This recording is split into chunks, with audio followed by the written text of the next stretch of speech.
يدي فرصه للمحله ان هي تمتلك شويه وسط الملعب. هنشوف مين اصحاب الراي الصح، هل اللي يستغلوا مهاره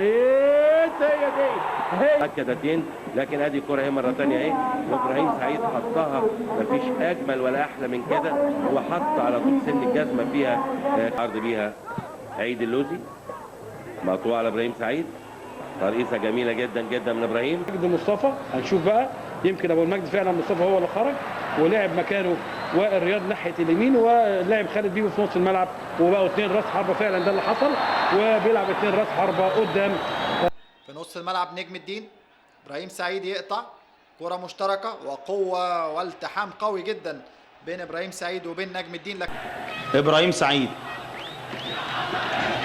عدى كويس قوي بمهاره عاليه. ابراهيم سعيد هو خالد ممدوح وطارق سعيد وياسر ريان، وادي ابراهيم سعيد. يا سلام يا ابراهيم، المهاره العاليه هادي.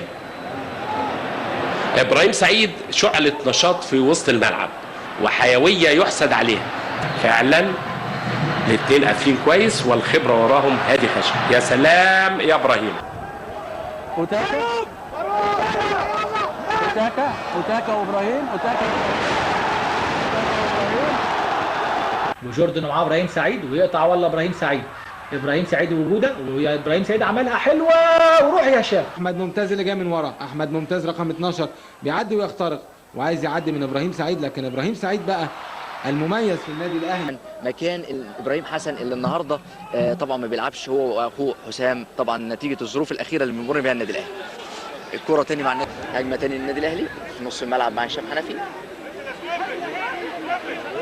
وتاني طويله وعلى ابراهيم حلوه وجول ده ابراهيم سعيد. ابراهيم سعيد من الماتش اللي فات فعلا وهو واخد دور الزياده من الخلف للامام. بقول يا كابتن احمد والله بقول ان ابراهيم سعيد خد الجرأه الهجوميه بقاله مباراتين 3 وبيشوط من بره منطقه الجزاء كتير، وادي اهو. الفتره هشام وسيد عبد الحفيظ بيدوا شكل للنادي الاهلي.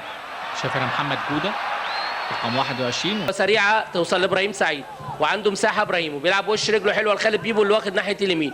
بيبو ومعاه التحول، وبيبو بيلعبها لابراهيم سعيد، وابراهيم حلوه لحسام غالي، وفرصه ضايعه للنادي الاهلي. حلوه اتعملت، جمله جميله اتعملت، وابراهيم عملها حلوه لحسام. الثاني هادي خشبه يزقها هادي يا ولد يا لعيب، وبالكعب كده حره مباشره لنادي الترسانة.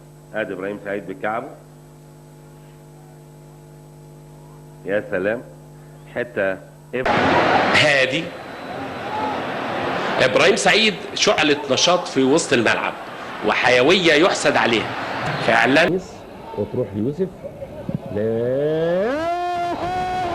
جول جميل جدا، جول حلو جدا. وبيعدي اوتاكا يا ولد يا لعيب، واوتاكا كسر لجوه وبيطلع ابراهيم سعيد. الملعب النادي الاهلي كان بيباغت النهارده غزل المحله انه بيروح باكثر عدد من المهاجمين زي ما حضراتكم شايفين اهو. ادي ابراهيم سعيد بيلعب ويلعب كره عرضيه حلوه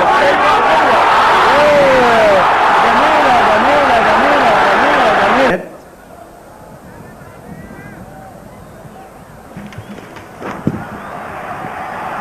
خلصها ابراهيم سعيد. الشباب مغاغه وراح اسوان ثم الاسماعيلي. طلع على طول عماد النحاس، والهجمه المرتده وفارق السرعه لاوتاكا، واوتاكا انما على طول ابراهيم سعيد بعنصر الشباب والحيويه على طول، واوتاكا وعصام الحضري لقطه حلوه قوي على طول اهو. شوفوا حضراتكم فرق السرعه، لكن ابراهيم سعيد بخبره بقى وداخل على طول. جون اوتاكا بقوه يقطع على طول اوتاكا انما على طول ابراهيم سعيد. 20 بشير الصحباني، وتتاخد من مراد الملكي وابراهيم سعيد فات من 1 و2. وادي رونالدو هجمه في منتهى الخطوره، وابراهيم سعيد 1 ضد 1. هو ابراهيم سعيد برافو يا ابراهيم، برافو يا ابراهيم في لحظه. طبعا الجماهير لوائل ابراهيم سعيد، يا سلام يا ابراهيم، حط يا راجل، مش ممكن. هوبا مش ممكن يا جماعه، ده قصه هدف. قصه هدف كره تضيع ازاي. كواريا روبرت ادي شوف التداخل هنا الحقيقه عن ابراهيم سعيد، فرد رجله في اخر لحظه وتضرب الكوره. سيطره للنادي الاهلي، ولكن انا شايف كده خط الظهر مفتوح، وادي رقم 9 كابيه اللي انا لسه بقول عليه خلي بالكم منه، ولازم الاهلي يخلي باله. صحيح ان الملعب هجومي فيه واجبات دفاعيه، فانا من الصبح بنقول ان في مساحه كبيره، وادي اهو كابيه اللي اخطر واحد فيهم الكابتن، ورقص ابراهيم على الكره على